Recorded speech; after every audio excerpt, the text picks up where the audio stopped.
क्या आपको पता है भगवान श्री कृष्ण भी युद्ध भूमि छोड़कर भाग गए थे? लेकिन क्यों? क्या आपको इसके पीछे की सच्चाई पता है? चलो आज मैं आपको बताता हूँ। श्री कृष्ण के दुश्मन जरासंध ने उन्हें मारने के लिए राक्षस काल्यवन को भेजा था और काल्यवन को महादेव का वरदान था और वरदान ये था कि ना तो उसे सूर्यवंशी, ना चंद्रवंशी और ना ही कोई शस्त्र और ना ही कोई बल से उसे मार सकता है। ऐसे में क्या करें?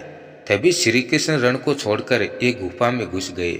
वो गुफा जहाँ राजा मुज्जकन कई वर्षों से सो रहे थे और उन्हें इंद्रदेव का ये वरदान था कि जो कोई भी उनकी निंद्रा यानी नींद को भंग करेगा वह उनकी दृष्टि से ही मारा जाएगा। अब श्री कृष्ण गए और अपना पीताम्बर उनकी आंखों पर रख दिया, क्योंकि इनके पीछे पीछे राक्षस काल्यवन आ रहा था।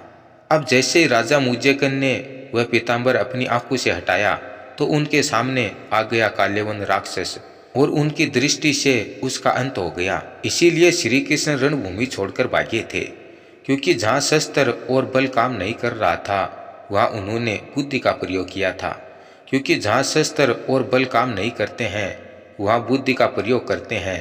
लेकिन हमारे भगवान जीत सुनिश्चित करते हैं।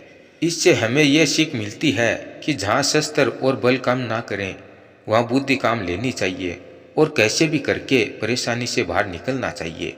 बहुत से बलशाली लोग ऐसे होते हैं जो अपने बल के घमंड में ये भूल जाते हैं कि कहाँ बल काम लेना है और कहाँ बुद्धि, और फिर इसी बल के घमंड में इसी बल को गलत जगह पर इस्तेमाल कर कर मारे जाते हैं और इसी बल और घमंड के कारण इनका सब कुछ खत्म हो जाता है और अंत हो जाता है।